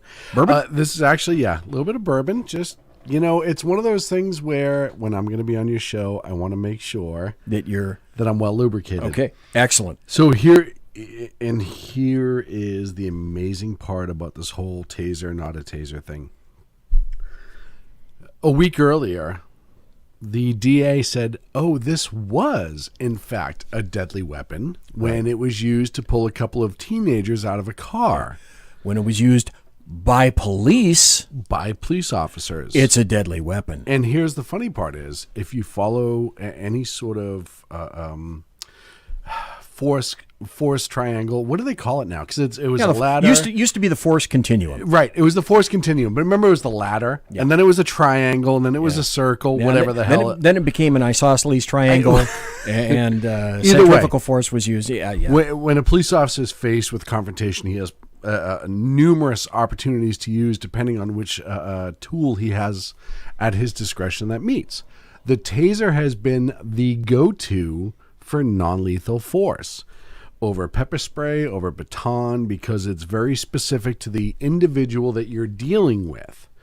It does fail very often. Its efficacy is far from 100%. Instead of gassing a whole group of people, or you're swinging your fun stick, and on your back, you have to worry about your backswing. You have to make sure you get a full rotation out. You have to make sure you're hitting a green zone, all that good stuff. You don't have to worry about that with the taser. Nope, there's the light, boom, nailed it. But it's become the go-to. And the same DA that prosecuted the officers in Atlanta for getting a taser to the face, which if you watch the video, it wasn't that far off from getting a taser to the face. A week earlier, with the students that the police officers who are exempt from the taser being excessive and or deadly force in Georgia law were prosecuted. Why? Because fuck the cops. Would it surprise you, by the way, this is Sackhead Sean. Yeah. Would it surprise you, Sackhead Sean and folks, to know that I happen to have an audio cut of that now? By the way, I might be Sackhead Sean maybe 1-0. Straight 1-0. Or at least... Oh, okay. I'm over 0.8. You're over 0.8. You're not Sackhead Sean 1.5 yet? Could be close to 1.5. Yeah, okay, not that far. Okay, so DA Howard, Paul Howard, says... Who's under investigation, by the way. Well, yeah. Here's two factors, two very salient factors. DA Howard is facing a runoff for his DA seat So there's a little bit of pressure behind that. Well, the second aspect is he's under investigation by the GBI, which is the Georgia Bureau of Investigation, for converting. Why he did not follow and wait per their norms for the GBI to finish their investigation on the shooting of Rashad at the Wendy's. Right. So what he's under investigation for, you guys are going to love this, is he allegedly converted $140,000. That's theft, not conversion. From his account, from his campaign to himself. Why not? You convert ounces to cups. You don't convert money from government into yours. Okay, unless it is either embezzlement, which happens to be a felony. God, you're being harsh. No, fuck them. You are being harsh. No, because those cops were laid out to fucking hang. Oh, well, over without a a doubt. political controversy. So I don't care. So, he is embezzling money based on the preliminary information that we have, which, by his own actions in this investigation into the shooting at Wendy's, is enough. So I am judging him by the exact same level that he judged those police officers. As you preliminary well should. information. So because fuck him, he's a felon. As it turned out, he charged a cop on June 2nd for, quote, pointing a taser, since a taser is considered a deadly weapon. With combative resistant individuals, not passive resistant, physically resistant. Yeah, well, yeah, in both instances. Let me see if I can get the audio. I wasn't a cop, by the way. To play. Here we go. We've concluded at the time Mr. Brooks was shot that he did not pose an immediate threat of death or serious physical injury to the officer or officers. What this photograph illustrates is the point that Officer Roth at this point was firing a taser, and this is Mr. Brooks, who was firing a taser as well, but I don't know if you can see it clearly. The prongs from the taser were actually fired above Officer Roth's head. Which he should have known in a split-second decision. Suggesting a shorthand method described the charges against those officers. Lonnie Hood, who's charged with aggravated assault. Listen to this Messiah Young for the use of the taser.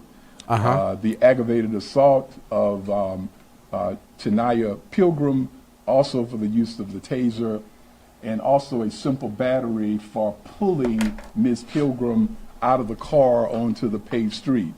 The second officer is Willie Sauls, and charged with aggravated assault of Ms. Pilgrim, and this is for pointing a taser at Mrs. Pilgrim. And as many of you all know, under Georgia law, a taser is considered as a deadly weapon. It is? Under Georgia law. This fucking asshole. So there you have it. And here's the thing. First of all, let's go back to the original Remember, incident. it's situational. No, let's go back to the original incident which you just played. Police officers have enhanced training, and the same reason why in some states a police officer can carry a baton and an average citizen cannot is because it is deemed as part of, I don't know, non-deadly force continuum that officers are given to not use deadly force. Now, the incident with the Atlanta students, stopped the car, they were belligerent, pulled out of the car, he used the taser, very much by the book. But because this fucking jackass is trying to get reelected and knows he's going to be under investigation by the GBI just a week later, prosecutes him. Why? Because people are rioting in the fucking city, and he knows to get reelected and win the runoff, he needs to be the popular person. Sure he does. His ass is on the line in two separate venues. Here's the thing. 2 out of the 3 police officers in the student incident were African-American, black, whatever the hell you want to call them nowadays. They had more melanin than you and I. Yes. I call them good cops. They seemed like good cops.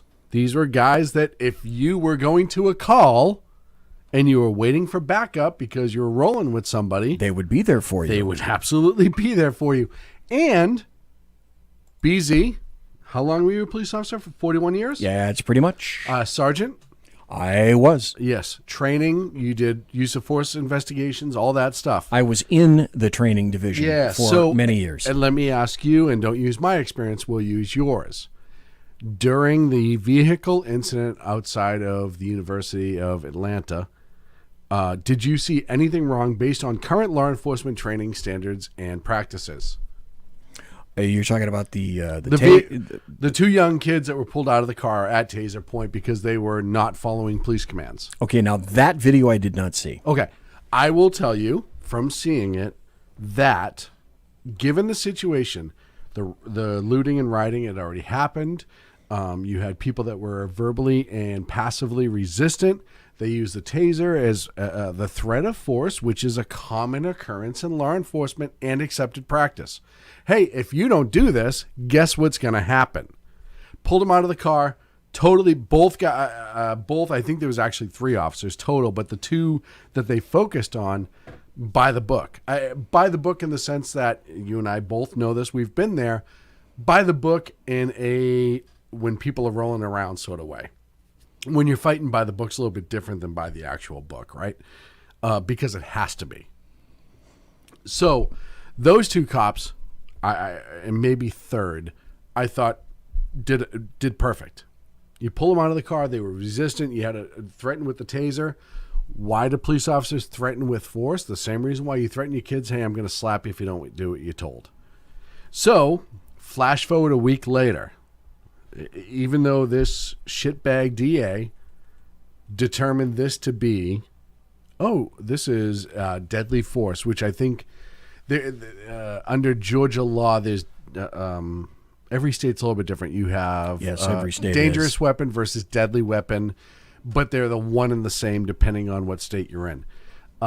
Dangerous and deadly go hand in hand in most states. He says, but you can see the prongs of the taser, which, by the way, everyone on social media was like, when he got the taser, it was already deployed. No, it wasn't. Because the DA even said, you can see the prongs go by the officer's head. Now. Well, the other thing a lot of people don't know about is, are we going to go back to the Brooks case? Yeah. Okay. Folks don't know a lot about tasers. Tasers are colored yellow so that allegedly they're not mistaken for deadly force. In the state of California, they are considered less than lethal because I taught that stuff. And I was in charge of it. Now. Yeah. So tasers, the variety and the model that they had, have 2 cartridges. When they're fired, they don't just go pew, and the 2 little darts attach. No, they make a big bang. No, I think if you actually look at the tasers the Atlanta officers had, I think they were the 3 to 4 because they were the updated one. If you look, the cartridges? Yeah. Look at how wide they are. They're the 4-inch wide ones. Well, I know they have at least 2 cartridges. No, they're the multi-select ones. They're 3 or 4. It's been a few years since I was trained in them. But if you look at I don't know what the nomenclature is for tasers, but they're a lot wider than the old ones. And I think it's 3 and or 4, and it's a rotation on the switch, the thumb switch, 1, 2, 3, and 4 as to which one you're going to deploy. And it's for multiple subjects, and I believe it could be 4. In any event, when they go off, they make a bang. Like a gun. Very much like a gun. So the other thing that the DA did not say, by the way, is that the second officer had already been shot by a taser. He was stunned. Mm-hmm. He was unconscious. Mm-hmm. He received a concussion and then got up and ran. Now, the first officer who followed didn't know for a fact. Now, if he clearly was disarmed of the taser. Was the first officer cognizant of the fact that it was specifically a taser, not a gun? No. And the reason that's important because the officers were about to handcuff that guy, Rayshard.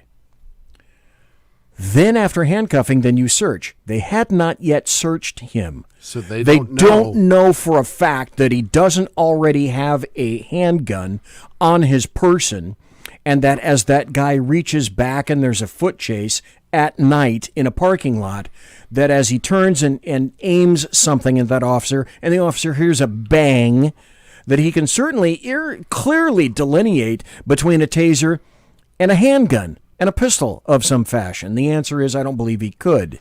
Well, so as we talked about before the show... Even then, under Georgia law, as this asshole DA already said, it's a dangerous weapon.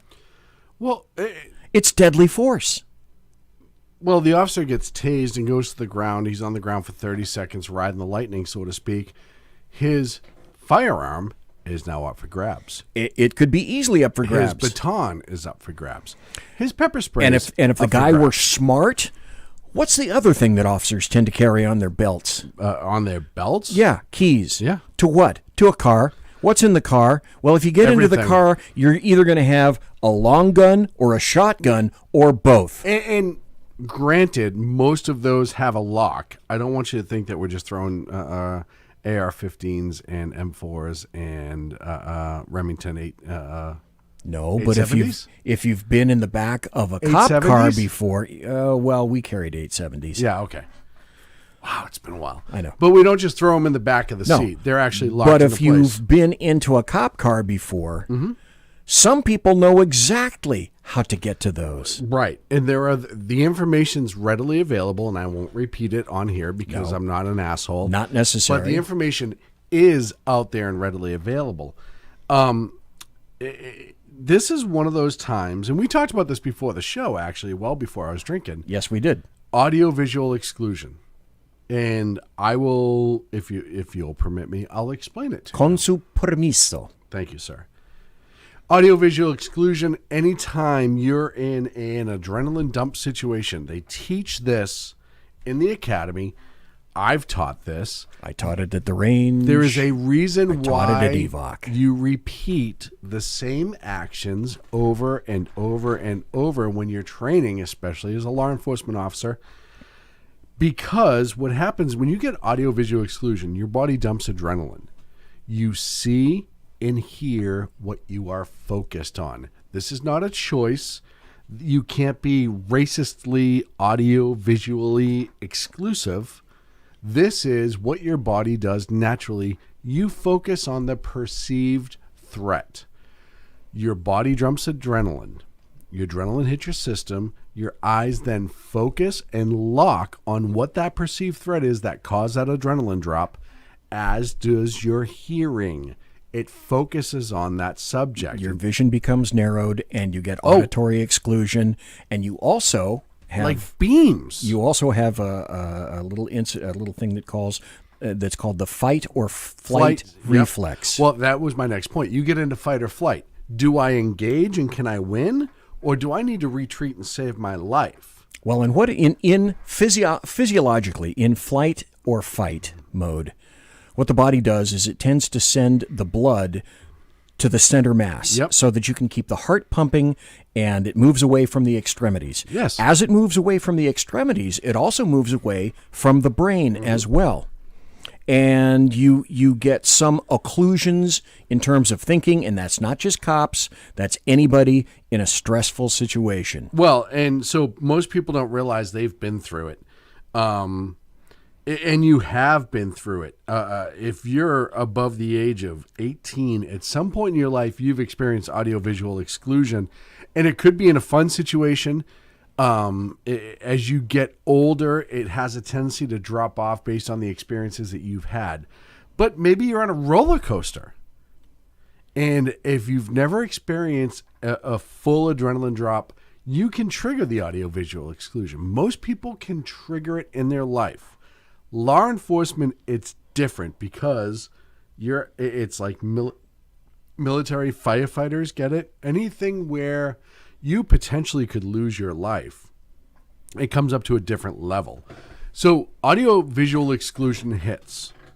And the way your brain processes, and BZ, correct me if I'm wrong, is instead of like a normal human being where you're like, hey, that's a red car, that's a blue car, is that light on?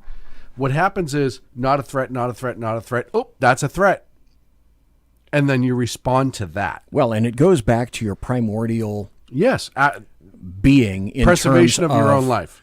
In terms of you get auditory exclusion, your vision narrows, the fight or flight tends to move the blood away from the brain, from your extremities to keep your heart and your major organs going and pumping. And the other thing that it does is it removes detailed acuity. You have the capability to perform mass, gross motor skills, but you tend to lose some of your fine motor skills, and that occurs whether you're in a shooting situation or whether that happens to be a code 3 or a pursuit run. Why do we train repeatedly? Why do you train the same thing over and over and over and over and over?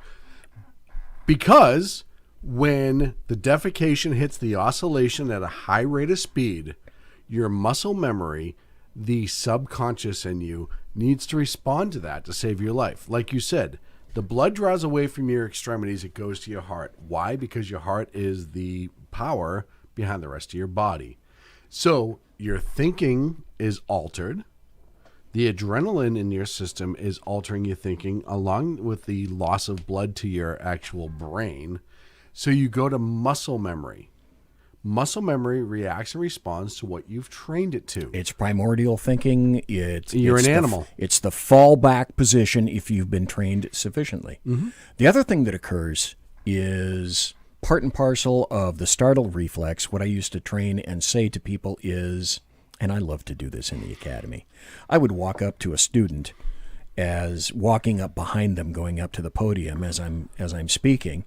And one of the things I would say is, I'm going to tell you about why it is that you keep your finger off the trigger. Mm-hmm. One of the major reasons, one of the major reasons for this is that you get a bilateral reaction, not a unilateral reaction to something like the startle reflex. Yeah. So I would customarily go up to a recruit and get about an inch between their ear behind them and yell at them. They would startle. And what human beings have a tendency to do is they'll clasp both hands. And it's not as if one hand clasps and the other one doesn't. That's why you keep your hands off the trigger until you actually need it. Example of where that failed, I think 2 or 3 years ago, was the Kansas female police officer, where she had a male, adult male stopped. I think he was black, coming out of the car. He was wanted for something. She approached to try to interact. He went to the car. I think she freaked, shot and killed him. She was charged with involuntary blah, blah, blah, blah, blah. But I said right away, first of all, he was like 6'3", she was like 5'9". You could perceive that if he was turning to fight her, she is in a life or death situation. But I said at that moment, nope, I think she had a bilateral pull. She got scared. Her finger was where it wasn't supposed to be. And training should have theoretically taken care of that. Yeah, but bad habits, right? Yeah. I could train you 1,000,000 times with a firearm 5 years from now. If you don't go in and train that same thing over and over and over again, muscle memory starts to diminish. BZ, when was the last time you were at the range? Well, those are called perishable skills. 100% perishable skills. And I taught perishable skills. And we know better, right? And what's the first thing that gets cut in any kind of a budget crisis in any police perishable department? Skills training. Training. Yeah. Any and all training. And if so let's defund the police. If you don't do it on your own, you're going to make mistakes.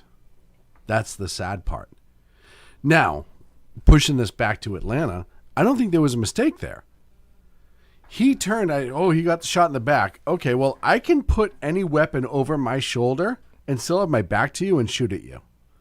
If the officer is in audio-visual exclusion, which is a legally accepted state of mind, repeatedly, everybody knows this. You can't train audio-visual exclusion out of a human being. It does not happen.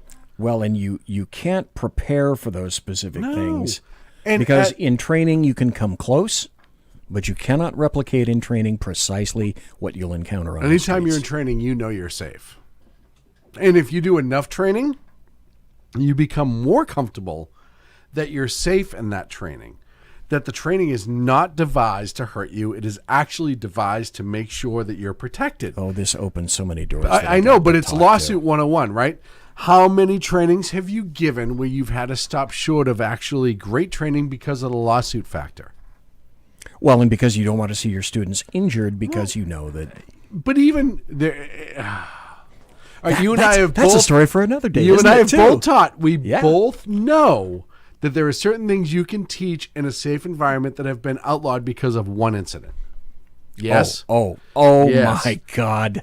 Oh, the stories. But would it be beneficial to that cop on the street? Well, yes. Absolutely. Here's ground fighting. Where'd it go? Okay, Steve Butler in Facebook chat. I'm looking at this right now. He said it's called Mushem, I believe, if I'm speaking that correctly, in martial arts, where you train until you react without thinking because of muscle memory. But I want to make this final point before we go, because it's 10 o'clock and I'm going to have to wrap this up pretty soon. How come whenever I show up drunk is when you go right at 10? Well, damn it, you should on the days that I'm sober, you'll go to 10:30. Or I'll tell you when I'm drunk, it's 10 no matter what. Well, let's make a plan then, okay? Kate is going to be in the saloon the first hour next Tuesday.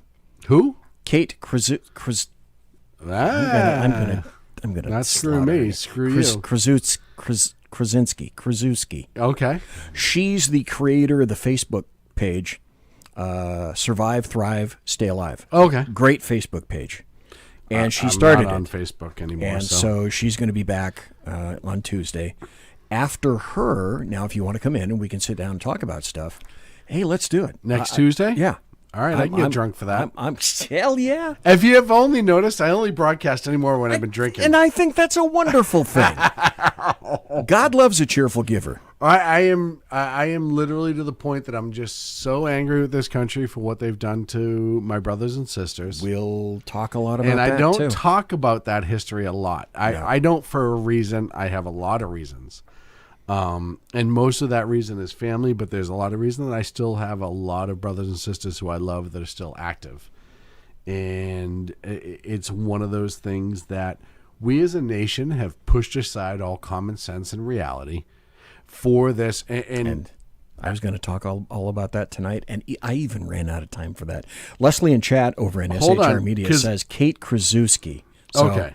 I screwed up her name, Kate Kraszewski. I'm sorry, Kate. It's my fault because I'm the one that's influencing him right now. And Jack in chat in SHR. Jack in chat says, I'll get drunk and join in too. Attaboy. Before next week, hey, I have a challenge to all the BZ listeners. Before next week, I want you to listen to what's called the Dunning-Kruger effect. Do you know what that is? Dunning-Kruger effect. It is a psychological study. The Dunning-Kruger effect can be observed during talent shows and I'm reading from the YouTube page. You can find there's a simplicity given, it's called Better Than Yesterday's the channel. Oh, here we go. I found it. Yeah. Essentially, it is why people who are moderately informed think they're so goddamn smart, and why people who are actually informed have a tendency to be dumber about a situation. And it is absolutely amazing, and I think it applies so much to what goes on in this day and age. Well, then, folks that are listening right now who already know that I'm pretty stupid, apparently I represent that, so I guess that means that I'm smarter than the average bear. I'm going to read really quick. It says, low ability people do not possess the skills needed to recognize their own incompetence or a lack of knowledge. Their poor self-awareness leads them to overestimate their own capabilities, i.e. pull down statues.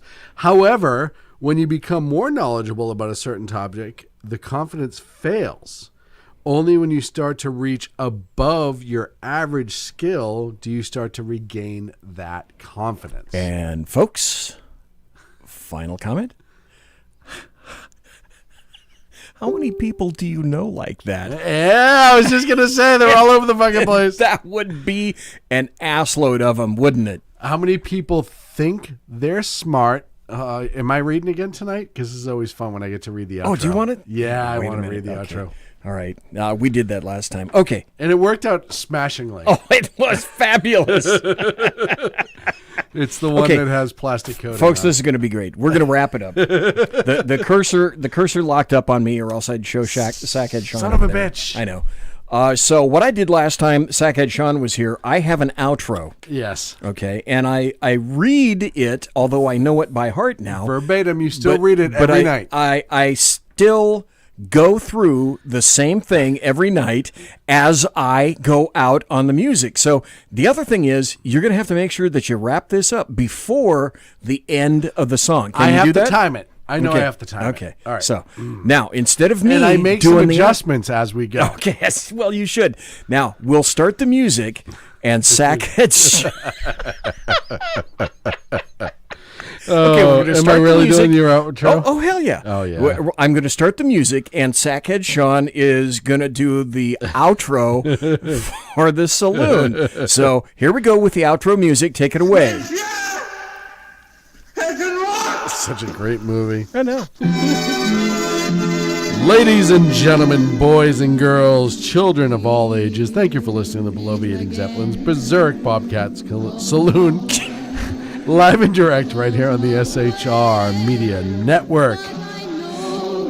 If you want to contact the bulbous one, you'll find him at BZEP on Twitter, or check him out at thebelovedeatingzeppelin.net. Promotional consideration is brought by the Lockheed Martin Skunk Works, Shure Electro Voice microphones, Arrakis keyboards, Pratt & Whitney...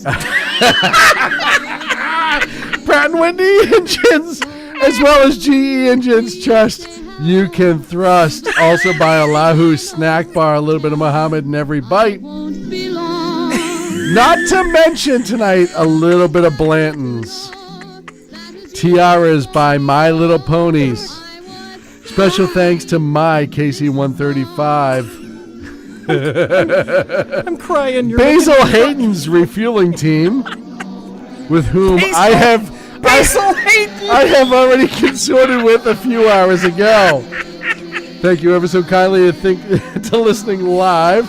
Thank you to Kurt Schlichter, who was on early tonight, who's always amazing. Thank you for being in chat. Thank you for listening to the podcast. I appreciate each and every individual one of you for taking the time out of your day, be busy or at night, blah, blah, blah, blah, blah. God bless. Take care. Okay. Fight the good fight. Good night, Mama. Good night, Daddy. Good night, children. Good night. Oh, That's shit. You're worth every penny I paid you. Good night, Kimba. You're going to give me a raise, fucker. What's going on? I was asleep. It's okay. Sean's drink. Yeah. Drunk. Good night, Kimba. Gotta sleep, Jim Bob. Yeah, here we go. Oh, he's a mess. Good night. And good luck. Shit. Good night, everybody. Yeah.